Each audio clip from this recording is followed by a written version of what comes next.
130년 험악한 삶 5번째, 이스라엘과 아람에 얽힌 사연. 창세기 31장 43절에서 55절까지 공독했습니다. 야곱이 도망가서 살고 있는 밧단 아람은 아람 평원이라는 뜻인데, 밧단 아람의 한 성읍이 우리가 잘 아는 하란입니다. 하란과 우르는 달을 숭상하던 수메르 문명의 두 중심 도시로 아브라함 아버지 데라가 우르에서 하나님의 부르심을 받고 가나안 땅으로 가다가 중간에 눌러 앉은 곳이 하란입니다. 지도 보시겠습니다. 네, 저기가 저 맨 오른쪽에 있는 게 지금 쿠웨이트입니다. 쿠웨이트의 우르에서 쭉 가나안 땅으로 가야 되는데 저 맨 꼭대기 하란입니다. 하란 가서 중지하고 더 이상 가지 않고 거기서 살았습니다. 거기서부터 이제 아브라함이 가나안 땅으로 옮기는 것이 창세기에 기록되어 있습니다. 구약성경에는 아람이라는 나라가 아주 자주 등장하는데, 아람이 본격적으로 역사에 등장할 때는 통일 이스라엘이 쇠퇴하던 솔로몬 말기입니다.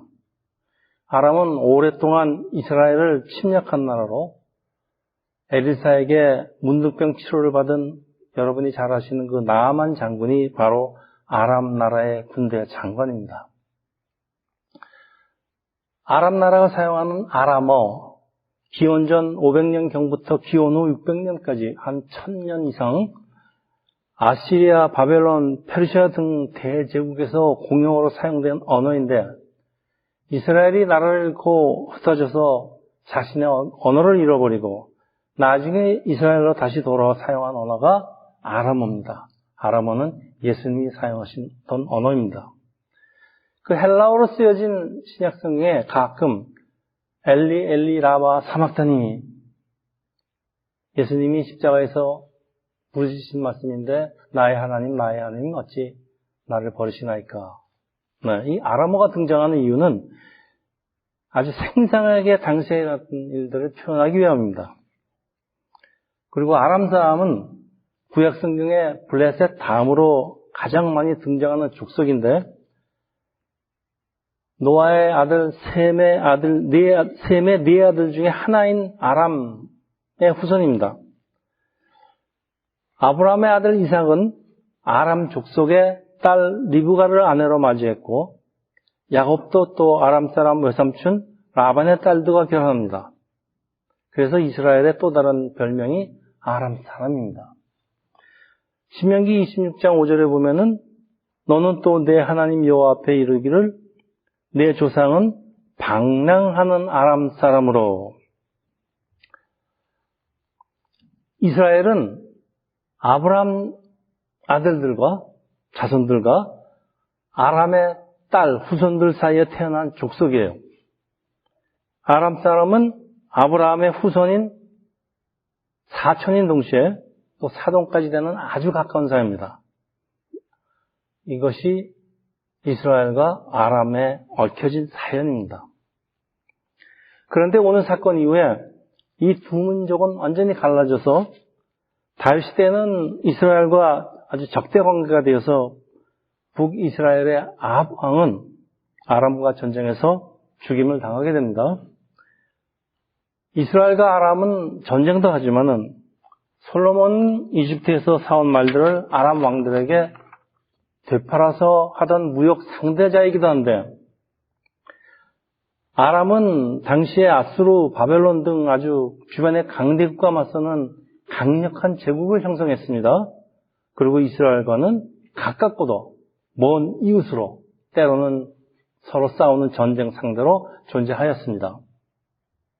자, 오늘 본문은 이렇게 아주 가까운 사돈이면서 사촌이었던 아람의 조상인 라반과 라반의 두 딸 레아와 라헬, 그리고 야곱세에 태어난 아들들 12지파 히브리 사람들이 어떻게 두 민족으로 완전히 나누게 되는지 그 과정을 설명합니다. 오늘 결론부터 말씀드리면은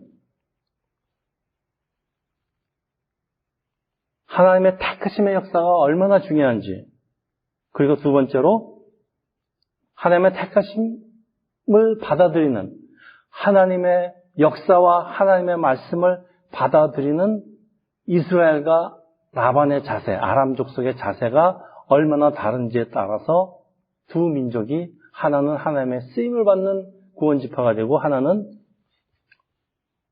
멸망하는 지파가 된다. 그런 말씀을 설명하고자 합니다. 오늘 31장 1절에서 3절입니다. 야곱이 라반의 아들에게 하는 말을 듣는즉 야곱이 우리 아버지의 소유를 다 빼앗고 우리 아버지의 소유로 말미암아 이 모든 재물을 모았다 하는지라. 야곱이 라반의 안색을 본즉 자기에게 대하여 정과 같지 아니하더라. 여호와께서 야곱에게 이르시되 내 조상의 땅 내 족속에게로 돌아가라. 내가 너와 함께 있으리라 하니라. 아멘. 자, 야곱이 20년 동안 살아온 제2의 고향 같은 밧단 아람을 떠난 이유는 라반에 대한 두려움입니다. 그리고 야곱이 20년 전에 이곳으로 도망온 이유도 형 에서에 대한 두려움.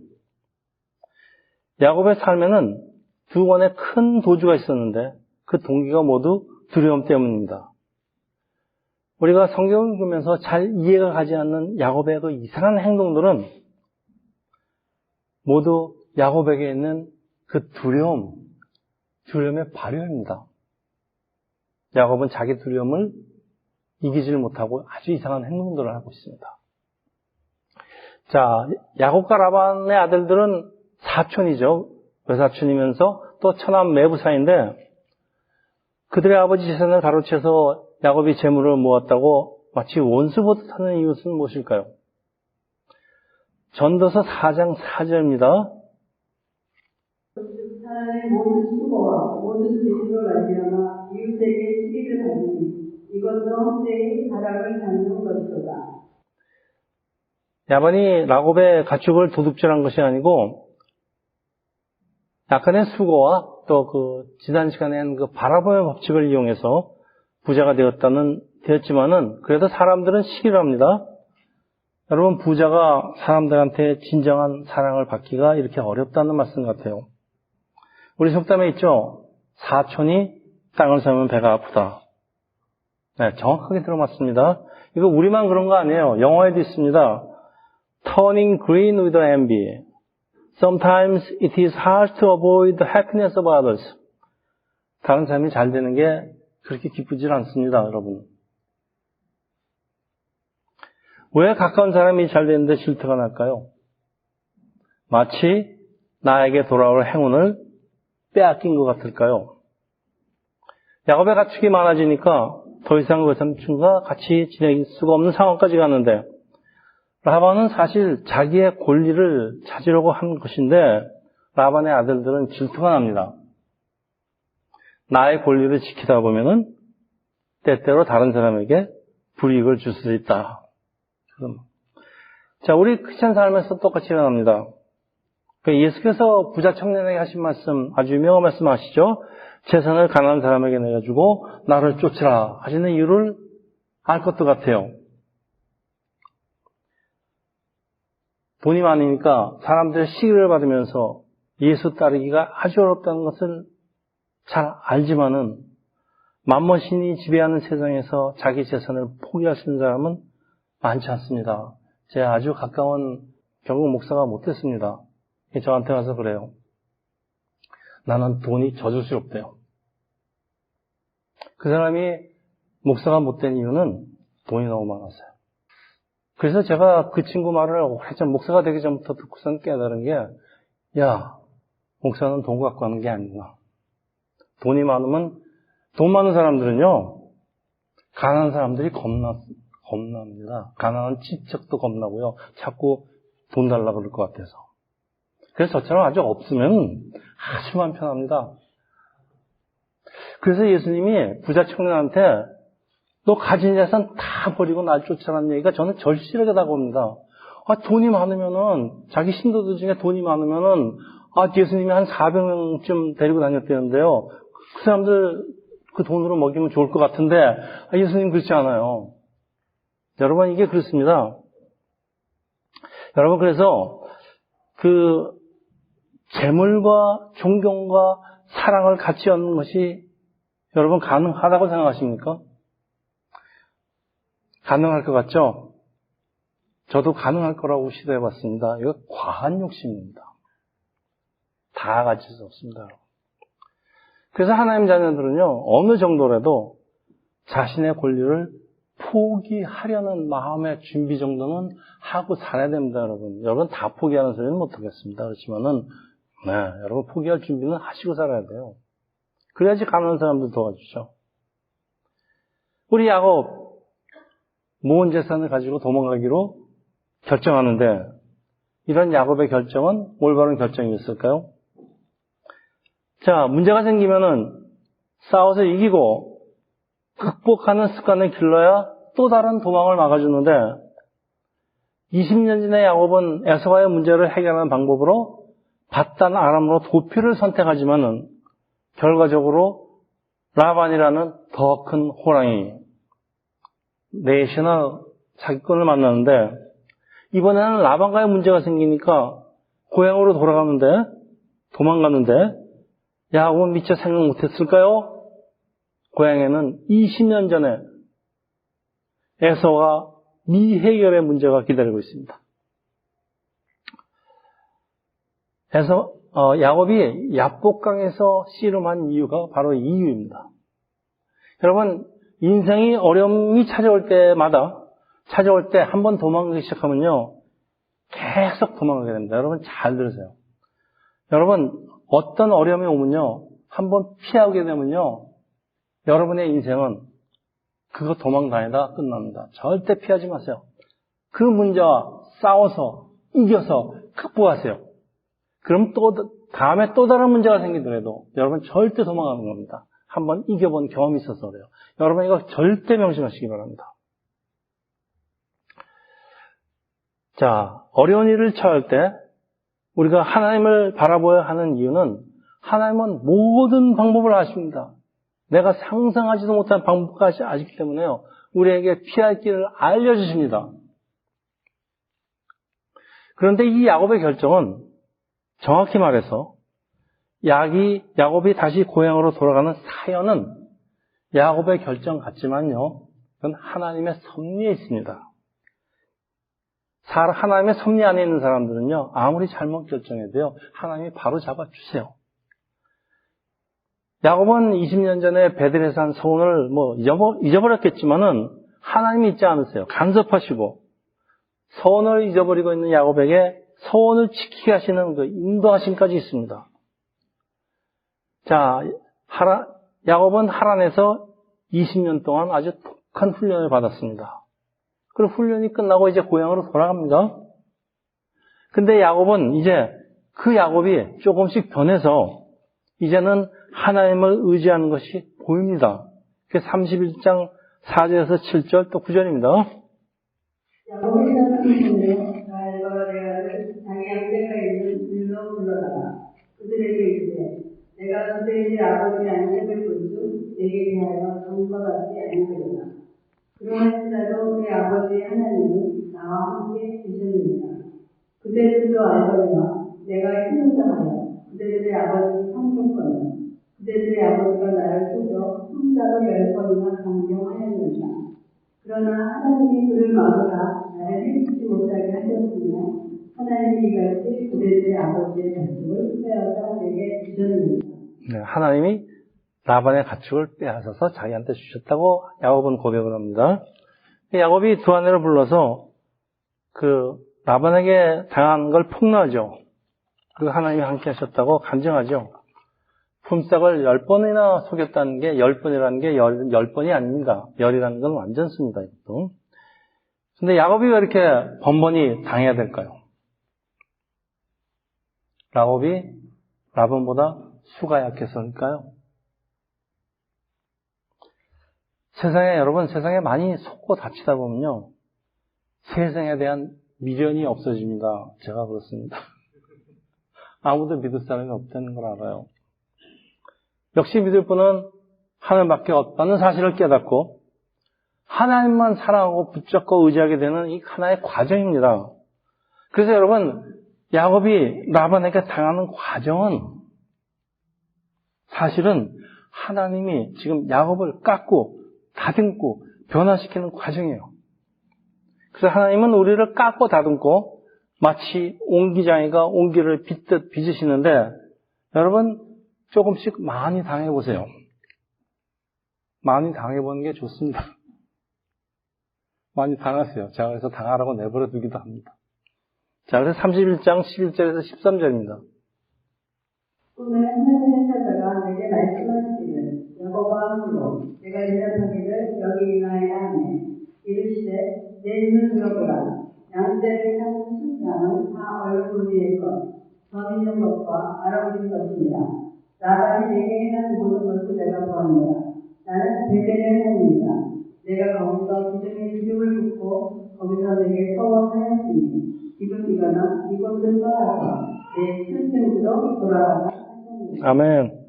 자, 지금 하나님이 베델의 하나님이라고 그러십니다. 왜? 야곱이 처음 하나님을 만난 것이 베델이었기 때문에 야곱에게 상기시킨 거죠. 여러분, 사람마다 하나님을 깊이 체험한 장소가 있는데 여러분 있으십니까? 아직 없으십니까? 이삭은 브엘세바입니다. 브엘세바에서 우물을 파고 또 파고, 뺏기면 또 주시고, 야곱은 베델입니다. 여러분이 이제 신앙생활을 하다 보면요, 하나님을 만난 것이 반드시 있습니다. 우리 백 목사님도 있죠? 하나님 만나게 된 것, 저도 있습니다. 자, 야곱은 밧산 아람에서 가정을 이루고 많은 재물을 얻었고, 그렇지만은 야곱의 삶 속에서 아직 큰 변화는 없지만은 하나님이 함께 하시고 역사하심을 분명하게 알기 시작하는데 이것이 중요합니다. 우리 크리스찬의 신앙 여정은 조금씩 하나님을 알아가는 과정입니다.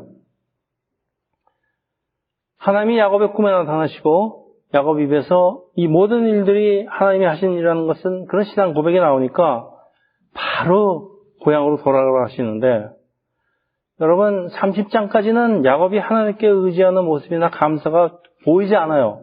그렇지만 31장부터는 하나님과의 관계가 조금씩 자라고 있는데 왜 자랄까요? 믿음이 자라는 것은 하나님이 행하신 역사를 느끼기 때문입니다. 이게 우리의 믿음을 자라게 합니다. 그래서 신앙생활에 가장 중요한 것은 하나님이 행하신 일을 아멘으로 받아들이는 우리의 자세가 굉장히 중요합니다. 우연이겠지 그러지 마시고요. 이건 하나님이 하셨다. 자, 이제 라반의 딸들도 아버지가 너무했다고 동의합니다. 그래서 야곱은 하란에서의 20년 광야 생활이라고 제가 표현하겠습니다. 광야 학교를 졸업하는데 여러분 우리 모두에게 광야가 존재하는 건 광야에서 졸업하려면 뭐가 필요할까요? 우리가 광야에서 졸업하려면 하나님께 항복 선언이 있어야 됩니다. 이거 없으면 하나님이 졸업시켜 주시지 않습니다. 여러분 아무리 논문이 훌륭해도 이 항복 선언이 없으면요 하나님께는 휴질 뿐이에요. 빨리 하나님께 항복하면은 여러분의 광야 생활이 점점 줄어듭니다. 31장 17절에서 20절입니다. 야곱이 일어나 자식들과 아내들을 낙타들에게 태우고 그 모험과 모든 간식과 모든 소유물 곧 그가 발단 아람에서 모은 간식을 이끌고 가나안 땅에 있는 그의 아버지 이삭에게 가게 할 때 그때 라반이 양털을 깎으러 갔으므로 라헬은 그의 아버지의 드라빔을 도둑질하고 야곱은 그 거취를 아람 사람 라반에게 말하지 아니하고 가만히 떠났더라. 네, 자 이제 성경은 라반을 아람 사람이라고 부르기 시작합니다. 이때부터 라반의 두 딸이 라반과 분리되기 시작합니다. 라헬은 아버지의 보물이죠. 드라빔을 도둑질하는데 당시 드라빔은 집안을 지켜주는 수호신입니다. 모든 집안에서 소중하게 간직하고 있다는 우상이에요. 이 우상을 보물인 줄 알고 야곱이 착취당한 보상으로 가져가는 것이라면은 라헬도 아직 하나님 모른다는 얘기입니다. 우상은 보물이 아니고 그건 화해의 근원입니다. 우리 레아는 하나님께 기도하면서 많은 아들을 낳았지만은 우리 라헬은 그렇지 않았다는 걸 우리 지난 시간에 배웠습니다. 라반이나 라헬이나 하나님을 잘 몰라요. 근데 야곱은 하나님을 알아가기 시작하지만은 그래도 아직 삶의 변화는 없어요. 그 온전한 하나님의 백성으로 바뀌는 과정은 훈련도 필요하고 많은 시간이 걸리기 때문에 이 모든 사건들이 야곱이 점점 하나님의 백성으로 변하는 과정, 그 과정 중에서 이제 다음 시간에 할 야복강 사건은 하나의 또 어떤 그 매듭을 지어주는 사건입니다. 그 야곱이 새로운 이름을, 이스라엘 이름을 받았지만은 성경은 야복강 사건 이후에도 야곱을 야곱이라고 부르지 이스라엘이라고 부르지 않습니다. 그 이유가 야곱이 새 이름을 받았다 할지라도 아직 야곱적인 모습이 그대로 남아있다는 말씀이에요. 하나님은 라반 같은 사람을 쓰시면서 야곱을 지금 다듬어 갖고 계십니다. 31장 21절에서 24절입니다. 그가 그의 모든 수를 이끌고 강을 건너 길르앗 산을 향하여 도망한 지 3일 만에 야곱이 도망한 것이 라반에게 들린지라. 라반이 그의 형제를 보내고 7일 후하가 길르앗 산에서 그에게 이르렀더니 밤에 하느님이 아람 사람 라반에게 행동하여 이르되 너는 삼가 야곱에게 선악간에 말하지 말라 하셨더라. 자, 성경은 이제 계속해서 라반을 아람 사람이라고 본격적으로 부르고 있습니다. 사울의 야곱이 도망갔다는 사실을 알게 된 아람 사람 라반은 야곱을 7일이나 쫓아가는데 쫓아가서 어떻게 하겠다는 거예요? 다시 잡아오겠다는 것일까요? 야곱에 대한 라반의 집착도 대단하지만은 하나님은 라반의 꿈에 나타나시고 막으셨다고 하는데 야곱이 배우는 것은 이 사람의 집착을 오버라이드 하시는 하나님을 배웁니다. 나의 꿈에서도 그리고 라반의 꿈에서도 나타나셔서 나를 도우시는 구원자라는 걸 야곱은 배웁니다. 야곱은 지금 일어나고 있는 모든 일들이 다 하나님 손에 달려있다는 것, 하나님 섭리 안에서 일어나고 있다는 것을 점점 배워가고 있습니다. 그러면서 하나님에 대한 믿음이 자라고 있는 것을 우리가 보고 있습니다. 삶은 아직 바뀌지 않았습니다. 똑같아요. 라반은 왜 야곱을 쫓아갔을까요? 첫째, 자기 딸들과 가족들을 다 데리고 도망갔다. 사실은 이게 뭐 야곱의 가족이지 자기 가족입니까? 둘째, 집안의 수호신 드라빔이 없어졌다. 라반은 야곱을 수색하지만 드라빔을 찾지 못하고 마지막으로 라헬의 짐을 수색하지만은 라헬은 드라빔을 낙타 한 장 밑에 깔고 앉아 있었는데 누가 생리 중에 수호신을 깔고 앉았다고 상상하겠습니까? 이 라헬이 하는 짓이 참 이렇습니다. 그런데 드라빔을 훔쳐간 사람이 발견되면은 누구든지 살지 못할 것이라고 야곱이 뭘 모르니까 선언을 하는데 이 말이 현실화가 돼서 얼마 안 가서 라헬은 출산 후유증으로 죽게 되는데 야곱의 말이 씨가 되었을까요? 하나님이 제일 싫어하시는 우상을 가진 사람이 제일 먼저 죽는다는 그런 뜻일까요? 사실은 우상을 품고 다니는 건 화를 자초하는 행위입니다. 여러분, 세상에 가면요, 부적 써서 팬티 같은 데다 붙여 갖고 다니는 사람들 많아요. 하나님이 아주 싫어하시는 겁니다. 그런 사람 의외로 많습니다. 야곱은 라반과 싸우면서 번번이 당합니다. 그러면서도 뭐 신앙적으로 바르게 살지도 못했어요. 야곱은 하나님을 모르는 건 아닌데 그렇다고 온전한 믿음의 삶을 산 것도 아니에요. 이게 사실 우리의 모습 같아요. 여전히 하나님을 의지하지 않고 자신의 머리를 굴리는데 그래도 하나님은 라반의 마음을 바꾸시고 야곱을 구하시는 것이 31장 43절에서 45절이고 또 51절에서 52절입니다. 라반이 야곱에게 대답하여 이르되 딸들은 내 딸이요 자식들은 내 자식이요 양떼는 내 양떼요 내가 보는 것은 다 내 것이다. 내가 오늘 내 딸들과 그들이 낳은 자식들에게 무엇을 무엇을 하겠느냐? 이제 오라, 나와 내가 언약을 맺고 그것으로 너와 나 사이에 물건을 찾는 것입니다. 이에 야곱이 돌을 가져다가 기둥을 세우고 라반은 또 야곱에게 이르되 내가 너와 사이에 있는 이 무더기를 보라, 또 이 기둥을 보라. 이 무더기가 증거가 되고 이 기둥이 증거가 되나니 내가 이 무더기를 넘어 내게로 가서 해하지 않을 것이요 내가 이 무더기, 이 기둥을 넘어 내게로 와서 해하지 아니할 것이다. 네. 자, 이제 야곱은 라반으로부터 도망가는 도망자가 아니고 당당하게 고향으로 돌아가는 사람이 됩니다. 두 사람이 기둥을 세우고 언약을 맺는데 이 언약 이후에 이스라엘 백성은 더 이상 바단 아람에서 아내를 데려오지 않습니다. 이제 완전히 남이 되었습니다. 지도 저게 갈라십니다. 네. 저기서 이런 일이 났습니다. 이 경계에서, 이 갈라앗에서 서로 다른 민족이 되는데, 자, 먼 훗날 이 기둥은 이스라엘과 아람 족속의 땅으로 나누어지는 경계가 됩니다. 바로 저 경계선입니다. 중요한 사실은 야곱이나 라반이나 세상적으로 사는 거 별 차이 없는 사람들이에요. 그런데 이들의 인생이 갈라지는 시점인데 바로 갈르앗입니다. 여러분, 이 시점은 아주 중요한 순간입니다. 두 사람 모두 자신의 이익을 위해서 살아가는 아주 세상적인 사람이지만은 하나님이 택하신 사람 야곱과 그렇지 않은 사람 라반에게는 결정적인 차이가 있습니다. 하나님이 택하신 사람들, 보통 세상적인 사람들 이기기가 상당히 어렵습니다. 그렇지만은 야곱은 세상적으로 경쟁해서 라반을 결코 이길 수가 없지만은 야곱의 지금 신앙 고백은 야곱과 라반의 미래를 결정적으로 갈라놓습니다.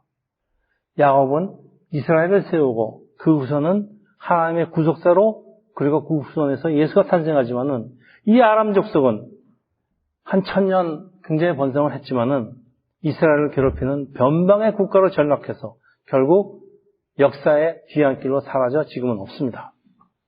이것이 하나님을 안다 모른다의 차이입니다.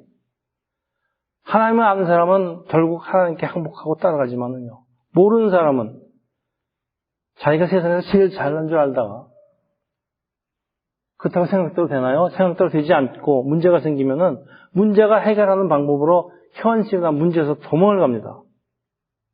그게 세상 사람입니다. 결과가 항상 좋지 않아요. 야곱은 형과의 문제를 해결하는 방법으로 도피라는 선택을 하지만은 결과적으로 라반이라는 더 큰 호랑이를 만나고 라반과 문제가 생기니까 또 도망을 가는데 이제는 에서라는 무시무시한 사자가 기다리고 있습니다. 당면한 어려움과 싸워 이기고 극복하지 못하고 도망을 가면은 어려운 일이 있을 때마다 도망가는 삶이 계속되는데 여러분 평생 도망다니다가 끝나겠습니까? 하나님께 기도하면서 어려움을 극복해야지 또 다른 어려움이 생기더라도 그것을 극복한 힘이 생긴다는 걸 여러분 잊으시면 안 됩니다. 여러분 싸우고 극복하고 어떻게든지 이기십시오. 처음 싸움은 힘들지만은 그 다음 싸움부터는 점점 쉬워집니다. 하나님이 함께 하십니다. 자, 이제 말씀을 좀 정리하겠습니다. 우리 지난 시간에 라반이 야곱을 붙잡으려고 설득하는 말을 상기하는데 그게 아주 번역을 이상야릇하게 했다고 제가 말씀을 드렸습니다. 30장 27절.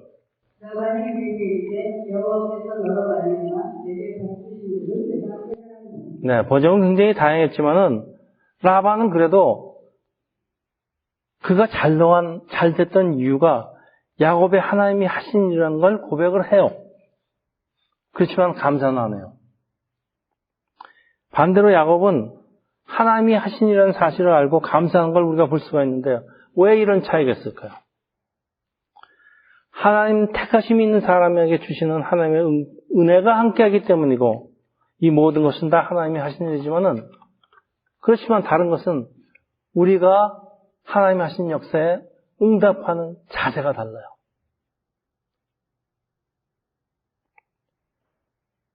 야곱은 자신의 뛰어난 머리로 많은 문제를 해결한 것 같아요. 근데 사람과의 관계는 나빠지기만 하죠. 그래서 우리 삶 가운데서 여러분 가장 중요한 것이 돈이 아닙니다. 여러분 실력 같죠? 네, 실력도 중요하지만 그렇지만은 정말 더 중요한 것이 있습니다. 다른 사람과의 관계입니다. 여러분 이게 재산입니다. 그러니까 더 중요한 것이 있어요. 이것보다 더 중요한 거. 하나님과의 관계. 그래서 여러분 믿음의 깊이는 하나님과의 관계의 깊이라고 제가 여러 번 말씀드리지만은 관계를 맺어온 기간도 중요한 것은 시간이 흐르면서 관계는 발전하기 때문입니다. 그래서 우리가 성경에 온전하다는 말이 가끔 나옵니다. 그 온전함이라는 것은 내가 완전하다는 뜻이 아니에요. 하나님을 향해서 나아가는 그 자세가 하나님 보시기에 좋다. 하나님 보시기에 온전하다. 하나님이 인정하시는 게 온전입니다. 우리의 자세를 온전하다고 인정하십니다. 그래서 신앙생활은 부족하기만 한 나를 하나님이 온전하게 만들어주는 과정인데 하나님이 나를 온전하게 만들어주시기 위해서는 내 자세, 내 겸손한 자세, 말씀에 순종한 자세, 말씀에 따르는 자세가 그렇게 중요하다는 얘기입니다. 그리고 우리가 온전한 하나님의 백성으로 인정받는 건 무엇으로 될까요? 네, 성경은 오직 하나님의 은혜라고 말씀을 합니다. 맞습니다. 그렇지만은 하나님의 은혜를 받아들이는 우리의 자세가 아주 중요한 역할을 한다는 것을 여러분 잊으시면 안 됩니다. 우리가 창세기 15장 5절에서 7절입니다. 이끌고 밖으로 나가 있을 하늘을 우러러 목표를 세울 수 있나 보라. 또 그에게 이르시되 내 자손이 이와 같으니라. 아브라함이 여호와를 믿으니 여호와께서 이를 그의 의로 아멘. 여러분 하나님이 의로 우리를 의롭다고 하셔야지 우리가 의인이 됩니다. 그리고 우리가 구원을 받습니다. 하나님이 우리를 의롭다고 하시는 이유는 여기 나와 있습니다. 아브라함이 여호와를 믿으니 여호와께서 이를 그의 의로 여기시고 여러분. 아브라함이 뭐 행동한 거 없습니다. 뭐 선한이라는 거 없습니다. 단지 하나님이 하신 말씀을 아브라함이 믿으니까 하나님이 더 의인이다 그러십니다. 여러분 우리 크리스찬은 하나님의 말씀을 믿는 게 하나님이 우리를 의롭게 하신다고 합니다. 우리가 아무리 선행을 한다고 해서 우리가 의롭게 되지 않습니다. 우리가 하나님의 말씀을 믿고 하나님의 말씀에 아멘 할 때 하나님은 그때 우리를 의롭다고 합니다. 그래서 이스라엘, 아람 족속 똑같이 노아의 아들 셈의 후손입니다. 셈은 구원받은 백성을 상징합니다. 그렇지만은 이스라엘 구원받고 아람은 구원받지 못하는데 아람이 세상적으로 좀 성공해서 강대한 나라가 되긴 됐지만은 지금 없지 않습니까? 이스라엘은 아직도 있지 않습니까? 여러분 이 차이입니다. 우리가 이 땅을 살아가면서 우연히 일어나는 일은 없습니다. 특히 하나님 택하신 백성에게는 모든 일이 하나님의 섭리에서 일어나는데 아무리 조그만 일이라도 그것이 하나님 하신 일이라는 걸 믿고 하나님을 의지하며 감사하며 순종하며 살아가는 것이 하나님의 백성과 백성이 아닌 사람을 구별하게 된다는 것. 그래서 하나님이 역사하심을 아멘으로 응답하는 우리의 자세가 너무너무나 중요하다는 것을 여러분 마음 깊이 간직하시기를 축원합니다. 아멘. 기도하겠습니다. 할렐루야. 하나님 아버지, 오늘 이스라엘과 아람이 두 민족으로 완전히 나눠지는 과정을 배웠습니다. 우리가 하나님이 하신 일을 감사하며 아멘으로 응답하는 것과 하나님 하신 일을 알면서도 아는 척도 안 하는 그 차이가 하나님의 백성과 하나님의 백성, 구원받지 못하는 하나님의 백성을 구별하는 아주 결정적인 계기가 된다는 것을 배웠습니다. 하나님 아버지, 저희들에게 마음을 허락하여 주시었고 하나님의 말씀에 모두 아멘으로 응답하며 우리의 삶을 살 수 있는 저희 세상교회 형제 자매들이 되기를 우리 주 예수 그리스도를 받들어 감사하며 기도합니다.